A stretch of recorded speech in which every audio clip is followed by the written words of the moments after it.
दोस्तों स्वागत है आपका बिहार न्यूज में। दोस्तों मैं हूं फिरदौस गनी और आप देख रहे हैं केडीबी लाइव। दोस्तों आज हो चुका है 20 फरवरी 2021। तो आज की बिहार की टॉप न्यूज लेकर आए हैं आपके लिए। दोस्तों वीडियो स्टार्ट करने से पहले आपसे एक रिक्वेस्ट है, अगर आप नए आए इस चैनल पर तो फिर चैनल को सब्सक्राइब करके बेल आइकन को भी प्रेस कर दीजिए और साथ में वीडियो को लाइक कीजिए, अपने दोस्तों के साथ शेयर भी कीजिए। तो चलिए दोस्तों स्टार्ट करते हैं आज की बिहार की टॉप न्यूज। दोस्तों 2 दिन बाद बिहार सरकार वित्तीय वर्ष 2021-22 का बजट पेश करेगी। यह कोरोना की चुनौतियों को देखते हुए जनहित से जुड़े विभागों की राशि बढ़ाए जाने के आसार हैं। स्वास्थ्य, शिक्षा और कृषि पर ज्यादा जोर रहेगा। यह बिहार सरकार के सामने नए शहरों में आधारभूत संरचनाओं का विकास, अस्पतालों में संसाधनों की आपूर्ति, खाली पदों को भरने, नई शिक्षा नीति को लागू करने, शिक्षकों की नियुक्ति, प्रोन्नति और फिर किसानों की आमदनी बढ़ाने की चुनौती है। जी हाँ, इसके अलावा 7 निश्चय पार्ट 2 समेत पहले से लागू विभिन्न योजनाओं को रफ्तार देने के लिए भी सरकार को अतिरिक्त पैसे की जरूरत पड़ेगी। बिहार में नए पर्यटन केंद्र का भी विकास करना है। बोधगया और राजगीर समेत कई शहरों में नागरिक सुविधाएं बढ़ानी है। दोस्तों कोरोना से निपटने के लिए कोरोनिल नाम से इम्यूनिटी बूस्टर दवा लॉन्च कर चुकी बाबा रामदेव की कंपनी पतंजलि आयुर्वेद ने अब एक नई दवा पेश कर दी है। बाबा रामदेव का कहना है कि यह दवा WHO द्वारा सर्टिफाइड है। इस दवा का नाम भी कोरोनिल टेबलेट ही है। पतंजलि का कहना है कि इस दवा से दुनिया के 158 देशों को कोरोना से निपटने में मदद मिलेगी। इससे पहले पतंजलि की ओर से बीते साल जून में कोरोनिल नाम से दवा लॉन्च करने का दावा किया था। इस पर काफी विवाद भी हुआ था, जिसके बाद पतंजलि ने कहा था कि यह दवा कोरोना को खत्म करने का दावा नहीं करती है, बल्कि इम्यूनिटी बूस्टर है, आपकी इम्यूनिटी को बढ़ाती है। दवा की लॉन्चिंग के मौके पर केंद्रीय स्वास्थ्य मंत्री डॉक्टर हर्षवर्धन और परिवहन मंत्री नितिन गडकरी भी मौजूद थे। यह दवा की लॉन्चिंग के साथ ही इस दौरान एक रिसर्च पेपर भी जारी किया गया, जिसे केंद्रीय मंत्री नितिन गडकरी और डॉक्टर हर्षवर्धन ने लॉन्च किया है। यह पतंजलि आयुर्वेद की ओर से दी गई जानकारी के मुताबिक इस दवा को 100 से ज्यादा वैज्ञानिकों ने मिलकर तैयार किया है। यह पतंजलि का कहना है कि इन दवाओं से न सिर्फ इम्यूनिटी मजबूत होगी, बल्कि कोरोना को भी खत्म किया जा सकेगा। कोरोना वैक्सीन को लेकर पतंजलि ने रिसर्च पेपर का विमोचन करते हुए डॉक्टर हर्षवर्धन ने कहा है कि पतंजलि और केंद्र सरकार का एक ही सपना है कि नई तकनीक के आधार पर आयुर्वेद को स्थापना किया जा सके। दोस्तों हमारा एक घर हो, यह सपना हम सभी देखते हैं। जी हां, सरकार से लेकर बिल्डरों तक का जोर है कि हमारा सपना पूरा हो, लेकिन घर बनाने की सपनों की कीमतों में लगातार वृद्धि से अपना घर का ख्वाब हकीकत से और दूर होता जा रहा है। जी हां, महज 4-5 महीने में ही महंगाई ने निर्माण क्षेत्र की पूरी तस्वीर बदल डाली है। जी हां, भवन निर्माण सामग्रियों की कीमतों में वृद्धि के कई कारण हैं। लॉकडाउन के बाद भी मजदूरों और कच्चे माल की कमी के कारण फैक्ट्रियों में पूरी क्षमता से काम नहीं हो पाया। जी हां, इससे खपत और फिर आपूर्ति में अंतर आ गया। लोहा और सीमेंट कंपनियों पर मिलीभगत करके मूल्य वृद्धि का आरोप लगा। जी हां, फरवरी में ही बिल्डर एसोसिएशन ऑफ इंडिया की ओर से इसके विरोध में एक दिन का काम बंद रखा गया। गिट्टी और बालू में राज्य सरकार की ओर से माइनिंग चालान की दर में भी वृद्धि की गई है, जिससे घर बनाना बहुत ही मुश्किल हो गया है। दोस्तों नीतीश सरकार ने नियोजित शिक्षकों की वर्षों पुरानी सेवा शर्त की मांग तो स्वीकार कर ली है, लेकिन अब सरकार नियोजित शिक्षकों की कुंडली तलाशने में जुट गई है। जी हां, राज्य के 3,57,000 नियोजित शिक्षकों की बहाली कैसे हुई, इसके लिए सरकार लगातार पारदर्शिता लाने की कोशिश में है। हाई कोर्ट के निर्देश के बाद शिक्षा विभाग ने 1,03,000 ऐसे नियोजित शिक्षकों को अपना फोल्डर वेब पोर्टल पर अपलोड करने के लिए कहा था, जिनकी बहाली की जांच निगरानी के जिम्मे है। लेकिन अब शिक्षा विभाग ने स्पष्ट कर दिया है कि सभी 3,57,000 नियोजित शिक्षकों को वेब पोर्टल पर अपना फोल्डर अपलोड करना होगा। अगर किसी नियोजित शिक्षक ने ऐसा नहीं किया तो उसकी बहाली ही अवैध मानी जाएगी। सभी नियोजित शिक्षकों को अपनी बहाली से संबंधित सर्टिफिकेट यानी कि फोल्डर वेब पोर्टल पर अपलोड करना अनिवार्य होगा। राज्य के अंदर 1,03,000 ऐसे शिक्षक हैं जिनके फोल्डर अब तक निगरानी विभाग को जांच के लिए नहीं मिल सके हैं। दोस्तों बिहार में अब नंबर प्लेट घोटाला सामने आ रहा है। जी हां, पटना DTO ऑफिस ने जो कारनामा किया है वह बता रहा है कि रजिस्ट्रेशन के नाम पर यहां बड़ा फर्जीवाड़ा किया जा रहा है। जी हां, कोई भी गाड़ी चाहे वह 2 व्हीलर हो या फिर 4 व्हीलर, उसका नंबर यूनिक होता है। लेकिन पटना DTO ऑफिस से जिन गाड़ियों को अलर्ट किया गया है उसमें 2 अलग अलग गाड़ियों का नंबर एक ही है। जी हां, बाइक का नंबर लग्जरी कार को दे दिया गया। इस पूरे खेल में बड़े गड़बड़ झाले के संकेत मिल रहे हैं। जी हां, इस मामले का खुलासा तब हुआ जब कई अलग अलग केस की स्टडी की गई। दोस्तों बिहार में अब किसी व्यक्ति को आवासीय प्रमाण पत्र मिलेगा तो उसमें उसका फोटो भी नजर आएगा। जी हां, राज्य सरकार ने इस संबंध में नया आदेश जारी कर दिया है। सामान्य प्रशासन विभाग में इससे जुड़ा आदेश सभी विभागों और फिर जिलों को जारी कर दिया है। किसी भी व्यक्ति का आवासीय प्रमाण पत्र बगैर फोटो का नहीं बनेगा। साथ ही साथ उस व्यक्ति का पूरा नाम और पिन कोड के साथ पता भी दर्ज होगा। यह प्रमाण पत्र आधार पंजीकरण एवं पता सत्यापन के लिए एक साक्ष्य के तौर पर भी उपयोग में लाया जाएगा। यह केंद्र सरकार ने आवासीय प्रमाण पत्र को भी एक दस्तावेज के तौर पर शामिल किया है। यह पहले इसमें फोटो नहीं होने की वजह से इसके सत्यापन में काफी समस्या होती थी, लेकिन इसके फॉर्म पर अब दाईं तरफ आवेदक अपना 100 प्रमाण पत्र फोटो लगा सकते हैं। यह पहले इस तरीके के आवासीय प्रमाण पत्र जारी करने की व्यवस्था आरटीपीएस के माध्यम से सिर्फ आर्थिक रूप से कमजोर वर्ग के लोगों के लिए थी, लेकिन अब यह नियम सभी के लिए सामान्य रूप से लागू कर दिया गया है। यह सामान्य प्रशासन विभाग ने इसे संबंधित आदेश भी सभी विभागों पर, मंडलों, जिलों और फिर अन्य कार्यालयों को भेज दिया है। दोस्तों शिक्षा विभाग ने एकेडमिक सेशन 2020-21 के लिए जरूरी ऐलान किया है, जिसके मुताबिक कक्षा 1 से 8 तक के 1,60,00,000 बच्चों को बिना परीक्षा के ही प्रमोट कर दिया जाएगा। जी हां, यानी कि बिना परीक्षा के ही पास कर दिया जाएगा, अगले क्लास में प्रवेश करा दिया जाएगा। जी हां, हालांकि प्रमोट करने से पहले इन बच्चों को अपनी वर्तमान कक्षा की बुनियादी अध्ययन सामग्री पढ़ाई जाएगी। आपको बता दें कि कोरोना के चलते क्लास नहीं चला पाए, जिस वजह से शिक्षा विभाग ने यह निर्णय लिया है। इसके मुताबिक इन बच्चों को अगली कक्षा में तभी प्रवेश मिलेगा जब वो अपनी पिछली कक्षा की पढ़ाई 3 महीने तक पढ़ ले। जी जानकारी के मुताबिक 3 महीनों की इस पढ़ाई को कैच ऑफ कोर्स कहा जा रहा है। इसके जरिए बच्चों को प्रमोट पिछली कक्षा की बेसिक जानकारी दी जाएगी। जी दरअसल पूरे शैक्षणिक सत्र में एक भी दिन औपचारिक तौर पर कक्षाएं संचालन नहीं हो सकी है। जी शिक्षा विभाग ने क्लास मार्च के पहले से शुरू कर सकता है। दोस्तों मुजफ्फरपुर और आसपास के इलाकों में हर साल गर्मी के मौसम में सैकड़ों बच्चों को अपना शिकार बनाने वाली चमकी बुखार इस साल गर्मी से पहले ही दस्तक दे चुका है। जी हां, स्वास्थ्य विभाग में इस बात को लेकर अब हरकंप मच गया है। दरअसल मुजफ्फरपुर के एसकेएमसीएच में पिछले 9 दिनों से भर्ती एक बच्चे में एईएस की पुष्टि की गई है, यानी कि चमकी बुखार की पुष्टि की गई है। गर्मी शुरू होने से पहले इस सीजन में एईएस के पहले मरीज की पुष्टि ने डॉक्टरों और फिर जिला प्रशासन की नींद उड़ा दी है। एसकेएमसीएच में जिस बच्चे का इलाज चल रहा है वह पारू थाना के उसी सियासी गांव का रहने वाला है। जी हां, बच्चे की पहचान गांव के रहने वाले सुनील राय के बेटे आकाश के तौर पर हुई है।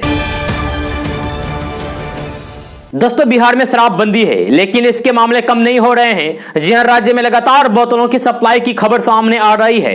अब शराब तस्कर में लड़कियां भी उतर गई है। जी हां, बिहार की राजधानी पटना में स्कूटी की डिक्की के बाद अब लड़की बैग में शराब लाते पकड़ी गई है। जी हां, मोहम्मदपुर थाना क्षेत्र के मोहम्मदपुर मोड़ के पास NH 27 पर ओवरब्रिज के पास पुलिस ने हरियाणा से आ रही एक बस से 58 बोतल शराब के साथ बिहार के सारण निवासी युवती को गिरफ्तार किया है। जी हां, पुलिस ओवरब्रिज के पास हरियाणा तथा दिल्ली से आने वाली सभी बसों को रोककर तलाशी ले रही थी। जी आरोपित युवती से पूछताछ के बाद पुलिस ने उसे न्यायिक हिरासत में भेज दिया। सदर एसडीपीओ नरेश पासवान ने बताया कि पुलिस अधीक्षक आनंद कुमार के निर्देश पर बाहर से आने वाले वाहनों की सघन तलाशी ली जा रही थी। इसी क्रम में मोहम्मदपुर थाना के थानाध्यक्ष मिथिलेश तिवारी पुलिस बल के साथ मोहम्मदपुर मोड़ के पास NH 27 पर बने ओवरब्रिज के पास बसों को रोककर तलाशी ले रहे थे। इसी बीच हरियाणा के गुरुग्राम से आ रही बस को पुलिस ने रोका। बस रुकते ही एक युवती बस से उतरकर भागने लगी। उसे महिला पुलिस जवान की मदद से पकड़कर उसके पास मौजूद बैग की तलाशी ली गई तो उसमें 58 बोतल शराब मिली। जी हां, पुलिस ने शराब को जब्त करते हुए युवती को गिरफ्तार कर लिया है। गिरफ्तार की गई आरोपित युवती सारण जिले के जलालपुर की निवासी श्वेता मिश्रा है।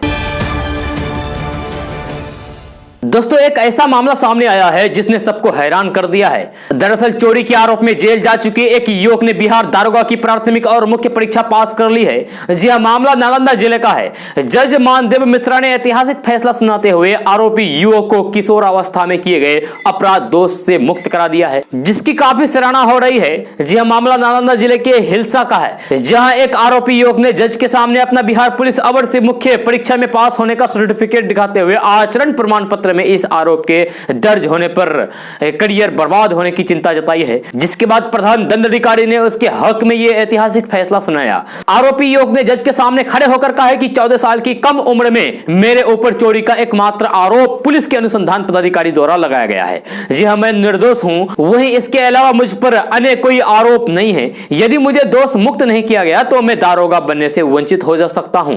एसपी द्वारा जारी चरित्र प्रमाण पत्र में मेरे ऊपर लगे आरोप का जिक्र कर कर दिया जाएगा और मुझे दारोगा की नौकरी से अयोग्य घोषित कर दिया जाएगा। जी हां, इन सभी बिंदुओं पर जज मानदेव मिश्रा ने मानवीय दृष्टिकोण से विचार किया और कौशल को चोरी के आरोप से मुक्त करा दिया।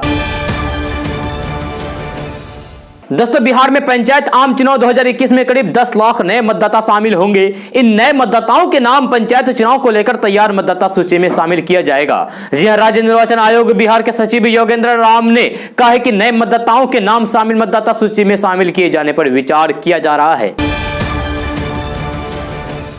दोस्तों, 7वीं बार बिहार के मुख्यमंत्री बने नीतीश कुमार को आम लोगों के लिए कोरोना टीकाकरण शुरू करने का इंतजार है। एक बार जन साधारण यानी कि एक बार आम लोगों को टीके लगने शुरू हो जाएं, तो फिर जनता दरबार में मुख्यमंत्री कार्यक्रम की शुरुआत कर देंगे। अप्रैल या मई के किसी दिन वे इसकी शुरुआत कर सकते हैं। इस बात की जानकारी खुद सीएम नीतीश कुमार ने शुक्रवार को विधानसभा के अपने कक्ष में पत्रकारों से बातचीत के दौरान दी है। जहां उन्होंने कहा है कि आम लोगों का टीकाकरण शुरू करने का हम इंतजार कर रहे हैं। ये शुरू होते ही जनता के दरबार पहले की तरह सोमवार को लगाया जाएंगे। इसके लिए मुख्यमंत्री संवाद परिसर में शेड आदि की व्यवस्था की जा रही है। आपको बता दें कि मुख्यमंत्री नीतीश कुमार के 7वीं बार कार्यभार संभालने के दिन से ही कहा जा रहा था कि मुख्यमंत्री जल्द ही इस कार्यक्रम की शुरुआत करेंगे, यानी कि जनता दरबार की कार्यक्रम की शुरुआत करेंगे।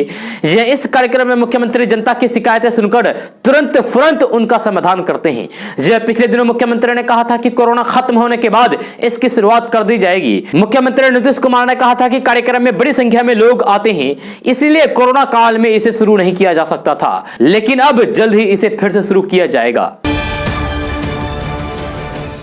दोस्तों, मुंबई, गुजरात, केरल और हरियाणा में कोरोना का ग्राफ बढ़ने के बाद एक बार फिर से बिहार के लिए खतरे की घंटी बजने लगी है।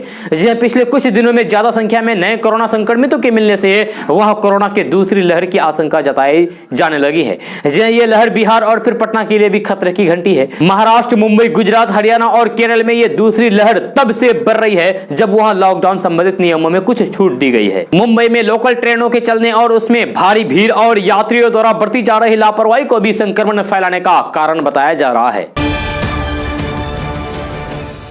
दोस्तों, आरजेडी प्रमुख लालू प्रसाद यादव की हस्ती में कभी भी कमी नहीं आई है, चाहे सत्ता में रहे या फिर विपक्ष में। जी चारा घोटाले के आरोप में वे जेल में रहे या फिर जमानत पर बाहर आए। जी हमेशा से प्रशासनिक बने रहे। अभी बीमारी के बीच रांची हाईकोर्ट द्वारा जमानत अर्जी को खारिज किए जाने को लेकर वे चर्चा में है। जी रांची हाईकोर्ट में शुक्रवार को उनकी जमानत पर सुनवाई हुई, यानी कि कल उनकी जमानत पर सुनवाई हुई। नेता प्रतिपक्ष तेजस्वी यादव ने लालू प्रसाद यादव की जमानत की उम्मीद जताई थी, लेकिन नाउम्मीदी हाथ लगी।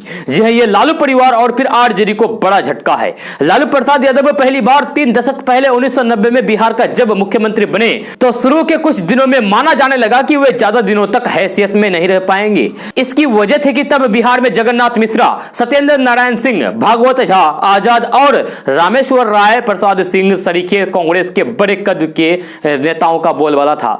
इन सबके सामने लालू प्रसाद यादव की हैसियत बहुत छोटी थी, किंतु समय के साथ लालू प्रसाद यादव ने खुद को निखारा और अपनी राजनीति को सत्ता के शीर्ष पर ले गए, जहां से उनके आसपास भी कोई नजर नहीं आने लगे, जहां कोई दिखने नहीं लगा। साल 2005 में नीतीश कुमार के नेतृत्व में बिहार के जब नई सरकार का गठन हुआ तो लालू प्रसाद यादव की करिश्माई राजनीति को थोड़े समय के लिए ग्रहण जरूर लग गया, लेकिन तब लालू प्रसाद यादव ने बिहार के बदले दिल्ली को अपना कार्यभार क्षेत्र बनाया और फिर वहां भी रेल मंत्री के रूप में खासे चर्चित होने लगे। घाटे में चल रहे रेलवे का पहली बार मुनाफे का बजट बनाया और छा गए। जी बिहार के एक बड़े वोट बैंक पर कब्जा जाने के बाद राजनीति में लालू प्रसाद यादव का मुकाबला आज भी नहीं है। जी हां, नीतीश कुमार के पास अगर राजनीति में किसी की तुलना होती है तो वे लालू प्रसाद यादव। जी हां, ये संपूर्ण विपक्ष के धूरी बने हुए हैं। जी हां, यही कारण है कि सत्ता से हटने के बाद भी कांग्रेस, भारतीय कम्युनिस्ट पार्टी और मार्क्सवादी कम्युनिस्ट पार्टी समेत तमाम दलों के राजनीतिक लालू प्रसाद यादव की कृपा पर ही टिकी रहती है। दोस्तों, बिहार के पूर्व मुख्यमंत्री और हिंदुस्तानी अवाम मोर्चा के राष्ट्रीय अध्यक्ष जीतन राम मांझी पश्चिम बंगाल के विधानसभा चुनाव में 26 सीटों पर चुनाव लड़कर पार्टी का लिस्टम टेस्ट करने जा रहे हैं। जो इसे पास करने के लिए वे मुख्यमंत्री नीतीश कुमार का पूरा सहारा लेंगे, लेकिन एनडीए के सबसे बड़े दल भाजपा का साथ लेंगे या नहीं, ये उसके गुण दोष के आधार पर तय करेंगे। जी हां, हिंदुस्तानी अवाम मोर्चा पश्चिम बंगाल में राजनीतिक सम्मेलन भी करने जा रहे हैं। जो हिंदुस्तानी अवाम मोर्चा बिहार के एक नेता की छोटी सी पार्टी की श्रेणी से खुद को बाहर निकालने के लिए विस्तार में जुटी हुई है। जी अभी पार्टी की सियासी हैसियत बिहार विधानसभा में 4 सीट और फिर विधान परिषद में 1 सदस्य वाली है। जी अब 295 सदस्यों वाली पश्चिम बंगाल की विधानसभा में उपस्थिति दर्ज कराने के लिए पहली बार बिहार से बाहर चुनाव लड़ने जा रहा है।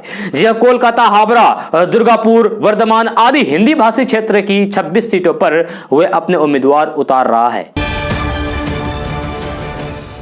दोस्तों देश दुनिया में कोरोना संक्रमण की वजह से उत्पन्न हुए आर्थिक संकट और फिर कारोबारी सुस्ती का बहुत ज्यादा असर बिहार की विकास दर पर इस बार देखने को नहीं मिलेगा। जी हां, मंद पड़ी अर्थव्यवस्था में भी बिहार की विकास दर इस बार 10% के आसपास रहने के प्रबल आसार हैं। जी हां, इस बार की आर्थिक सर्वेक्षण रिपोर्ट विधानमंडल में 20 फरवरी को सत्र शुरू होने के साथ पेश होगी, यानी कि आज पेश होगी। जी हां, जिसमें राज्य की आर्थिक परिदृश्य से संबंधित पूरी स्थिति स्पष्ट होगी।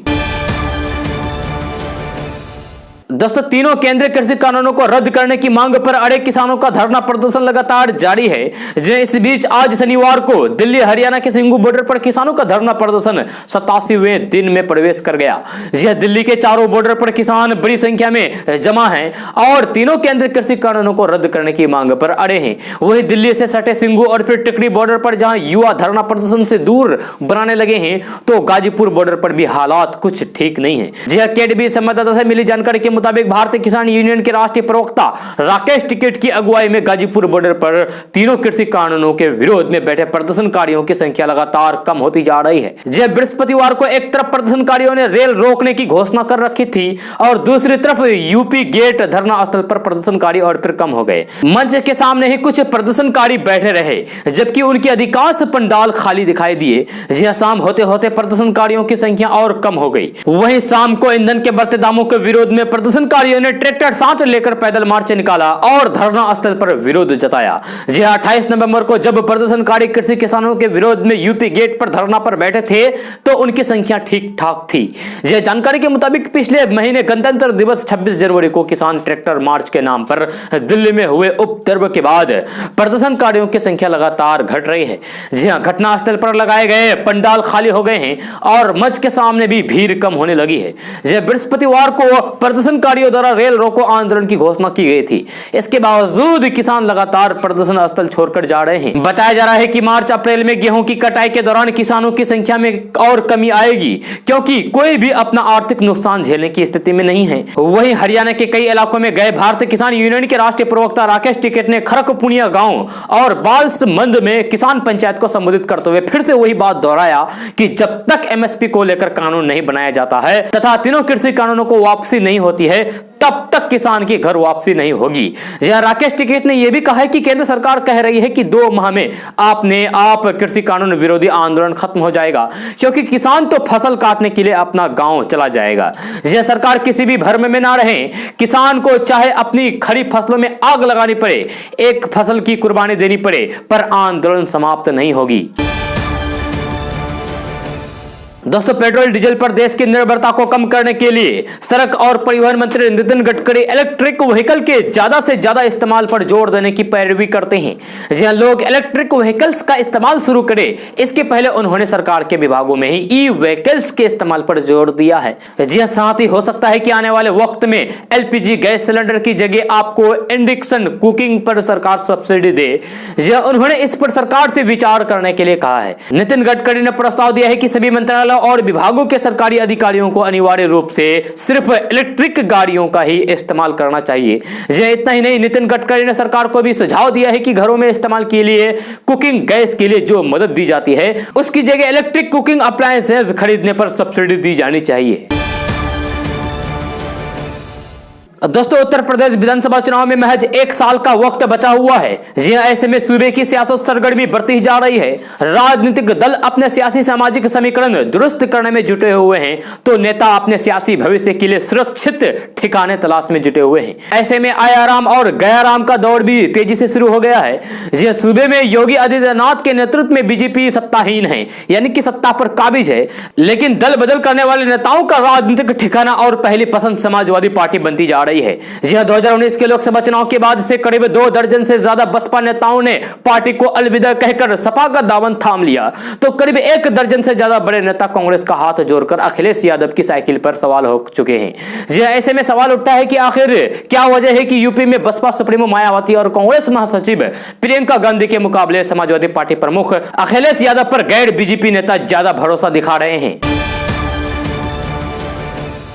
दोस्तों, पंजाब निकाय चुनाव में भाजपा की हार पर केंद्रीय गृह मंत्री अमित शाह ने जवाब दिया है। जी उन्होंने एबीपी न्यूज के कार्यक्रम में कहा है कि पंजाब में अभी तक अकाली दल और बीजेपी का गठबंधन था, इसीलिए हमारा रोल लिमिटेड था, पर अब पंजाब में हमारा रोल बड़ा होगा। जी अमित शाह ने कहा है कि यह काम कोई रातों रात का नहीं होता है। जी चुनाव के नतीजों को इसके साथ नहीं जोड़ा जाना चाहिए। इस बीच उन्होंने जम्मू कश्मीर, राजस्थान और अन्य राज्यों में अपनी चुनावी जीत के बारे में बताया और कहा कि पंजाब में हम पार्टी को और भी आगे बढ़ाएंगे और लोगों को मनाएंगे।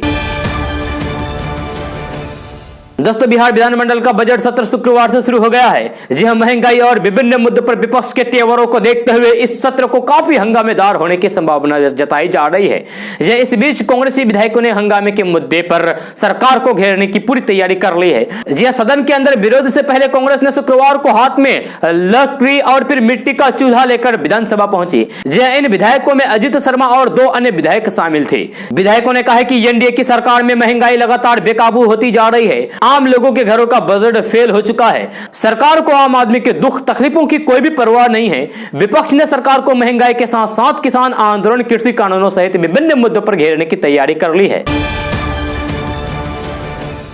दोस्तों, बिहार के गोपालगंज में एक अजीबोगरीब बच्चे का जन्म हुआ है। जी हां, एक बार तो हॉस्पिटल में स्वास्थ्य कर्मी भी उसे देखकर डर गए। विचित्र बच्चे के जन्म लेने की सूचना फैलते ही अस्पताल में उन्हें देखने वालों की भीड़ उमड़ पड़ी। जी हां, मामला गोपालगंज जिले के हथुआ अनुमंडल अस्पताल में गुरुवार का है। हालांकि जन्म के कुछ देर बाद ही बच्चे ने दम तोड़ दिया। जी हां, बिहार में इस तरीके के केस सामने आए हैं। जानकारी के मुताबिक गोपालगंज जिले के साहिबा चक्र गांव के चुनचुन यादव की पत्नी ने अजीबोगरीब बच्चे को जन्म दिया। हालांकि बच्चा 3 घंटे ही जीवित रहा, लेकिन इस बीच नवजात को देखकर प्रसूति कक्ष के डॉक्टर और अन्य नर्सिंग स्टाफ भी हैरान रह गए। दरअसल बच्चे की त्वचा पर सफेद रंग का आवरण और दोनों आंखें सुर्ख और बड़ी बड़ी थी।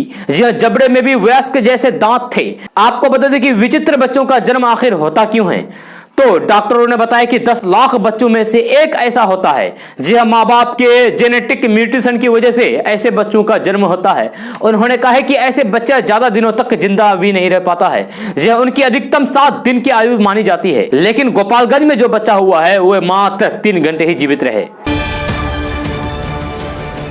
दोस्तों, पेट्रोल और डीजल की कीमतों में बढ़ोतरी का सिलसिला लगातार जारी है। इस बीच आज योग गुरु बाबा रामदेव ने कहा है कि मुझे लगता है कि सरकार को जल्द से जल्द पेट्रोल का दाम कम कर देना चाहिए। जी उन्होंने कहा है कि सरकार को देश चलाने के लिए रेवेन्यू चाहिए, वहीं सरकार को लोगों का भी सोचना चाहिए कि उनकी बीपी नहीं बढ़े। जी ये सरकार संवेदनशील सरकार है, सरकार जल्द इस पर विचार करेगी।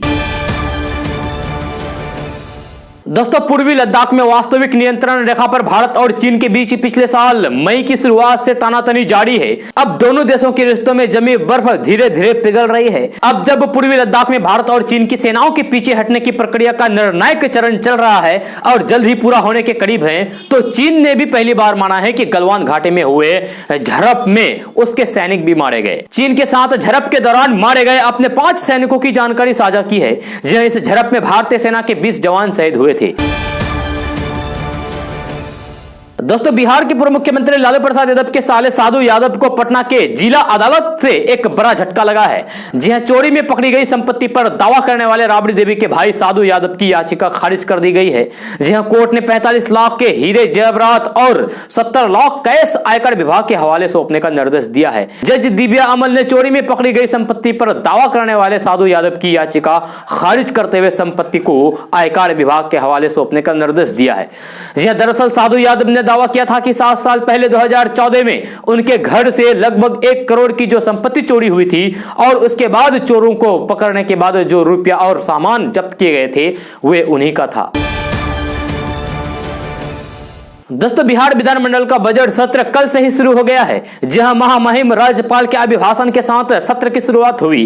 राज्यपाल ने दोनों सदनों के संयुक्त सत्र को संबोधित किया और सरकार की तरफ से किए जा रहे कामों का उल्लेख किया। जहां राज्यपाल के अभिभाषण के बाद विधानसभा और विधान परिषद की अलग अलग कार्यवाही शुरू हुई। विधानसभा में बिहार के उप मुख्यमंत्री और वित्त मंत्री तारकिशोर प्रसाद ने आर्थिक सर्वेक्षण पेश किया और सदन में पटल पर रखा। इसके बाद विधानसभा में शोक प्रकाश हुआ और नेताओं के निधन पर सदन में शोक जताया गया। राज्यपाल फागू चौहान ने अपने संबोधन में कहा कि बिहार में उद्योगों को बढ़ावा देने के लिए औद्योगिक प्रोत्साहन नीति लाई गई है। इससे उद्योगों को बढ़ावा मिलेगा। प्रत्येक जिले में औद्योगिक क्लस्टर का निर्माण किया जा रहा है। परिवहन विभाग के तहत मुख्यमंत्री परिवहन योजना के तहत हर पंचायत में 7 लाभुकों को रोजगार के लिए 1 लाख तक की मदद ली जा रही है। बिहार में बहुत जल्द पंचायत चुनाव होने वाले हैं। पंचायत प्रतिनिधियों के लिए पंचायत भवन बनाए जा रहे हैं ताकि जनप्रतिनिधि वहां पर बैठकर काम का निपटारा कर सके। दोस्तों झारखंड में पिछले 1 महीने से सरकार के ताबड़तोड़ फैसले से राज्य की जनता की उम्मीद परवान चढ़ रही है। नौकरियों पर अपने वादे पूरे करने के प्रति गंभीर मुख्यमंत्री हेमंत सोरेन तमाम निर्णयों के जरिए जनता में यह भरोसा पैदा करने की कोशिश में जुटे हुए हैं कि गठबंधन सरकार ने अपने संकल्प पत्र में जनता से जो वादा किए थे वह उन्हें हर हाल में पूरा करके रहेंगे। दुमका में झारखंड हाईकोर्ट की खंडपीठ की स्थापना का मामला हो या फिर 80,000 महिला रसोइयों के मानदेय बढ़ाने का या फिर लंबे समय से मांग कर रहे केवट, मल्ला, निषाद और चाय जातियों के अनुसूचित जाति का दर्जा देने के प्रस्ताव को मंजूरी देने का हो। इन सभी फैसलों के माध्यम से उन्होंने ये संदेश देने की कोशिश की है कि उनकी सरकार जनता के सुख दर्द को करीब से समझती है। इतना ही नहीं, निजी क्षेत्र में 75% नौकरियां स्थानीय युवाओं को देने की दिशा में भी सरकार आगे बढ़ गई है। वैसे भी हेमंत सरकार घोषणा कर चुके हैं कि वर्ष 2021 नौकरियों का साल होगा। दोस्तों इस बार क्या आपको लगता है कि आगामी केरल विधानसभा चुनाव में भाजपा की सरकार बनेगी? जी हां, क्योंकि मेट्रो मैन के नाम से मशहूर ई श्रीधरन जल्द ही भारतीय जनता पार्टी में शामिल होने जा रहे हैं। जी हां, केरल विधानसभा चुनाव से पहले 21 फरवरी को कासरगोड़ा में भाजपा की विजय यात्रा के मौके पर श्रीधरन पार्टी की सदस्यता ग्रहण करेंगे। जी हां, श्रीधरन ने कहा है कि वे भाजपा ज्वाइन करने जा रहे हैं। इससे पहले ई श्रीधरन ने कहा है कि केरल में भाजपा को सत्ता में लाने के लिए लक्ष्य के साथ राजनीतिक मैदान में प्रवेश कर रहा हूं। राज्य के हित के लिए काम करूंगा। उन्होंने कहा कि केरल में भाजपा के सत्ता में आने पर मुख्यमंत्री पद संभालने के लिए मैं तैयार हूं। श्रीधरन ने आगे कहा कि अगर भाजपा केरल में विधानसभा चुनाव जीतती है तो राज्य को कर्ज के जाल से निकालेंगे और आधारभूत संरचना विकास करने पर ध्यान देगा। दोस्तों प्रधानमंत्री नरेंद्र मोदी ने कल यानी कि 19 फरवरी 2021 को विश्व भारती विश्वविद्यालय के दीक्षांत समारोह को संबोधित किया। जहां कोरोना संक्रमण के कारण वीडियो कॉन्फ्रेंस के माध्यम से छात्रों को संबोधित करते हुए प्रधानमंत्री नरेंद्र मोदी ने कहा कि कभी भी सफलता और असफलता भविष्य तय नहीं करती है। पीएम मोदी ने कहा कि जैसा सोचा वैसा परिणाम मिले, ऐसे में जैसा सोचा वैसा परिणाम ना मिले, लेकिन तब भी फैसले लेने से डरना नहीं चाहिए। वह हमारे लिए सबसे संकट का समय है। नया करने का रिस्क लेने और फिर आगे बढ़ने का जज्बा तब तक मुझे देश के भविष्य को लेकर चिंता नहीं रहेगा। दोस्तों जम्मू कश्मीर के पूर्व मुख्यमंत्री और नेशनल कॉन्फ्रेंस के नेता उमर अब्दुल्ला अपनी पत्नी से जल्द तलाक लेने वाले हैं। इसके लिए उमर अब्दुल्ला ने सुप्रीम कोर्ट की ओर रुख किया है। दरअसल उमर अब्दुल्ला के तलाक का मामला दिल्ली हाई कोर्ट में लंबित है। इसका कारण है कि उनकी पत्नी पायल अब्दुल्ला वीडियो कॉन्फ्रेंस के जरिए सुनवाई को लेकर सहमत नहीं हो रही है। ऐसे में उमर अब्दुल्ला ने इसको लेकर सुप्रीम कोर्ट का रुख किया है। उमर अब्दुल्ला ने दिल्ली हाई कोर्ट के सर्कुलर को सुप्रीम कोर्ट में चुनौती दी है। आपको बता दूं कि दिल्ली हाई कोर्ट ने इस मामले में कहा है कि दोनों लोग जो दूर प्रदेशों में रह रहे हैं, ऐसे सुनवाई के लिए दोनों पक्षों की सहमति जरूरी है। लेकिन इस मामले में पायल अब्दुल्ला वीडियो कॉन्फ्रेंस के जरिए सुनवाई को लेकर सहमत नहीं हो रही है। ऐसे में कोर्ट में यह मामला बीते 1 साल से लंबित पड़ा हुआ है। जिसके बाद उमर अब्दुल्ला ने सुप्रीम कोर्ट की ओर रुख किया है। दोस्तों आज का न्यूज़ बस यहाँ तक। कैसा लगा जरूर अपना सुझाव दीजिएगा नीचे कमेंट बॉक्स में कमेंट करके। अगर आप नए आए इस चैनल पर तो फिर चैनल को सब्सक्राइब करके बेल आइकन को भी प्रेस कर दीजिए और साथ में वीडियो को लाइक कीजिए, अपने दोस्तों के साथ शेयर भी कीजिए। तो चलिए दोस्तों फिर मिलते हैं अगले वीडियो में। जय हिंद, जय बिहार।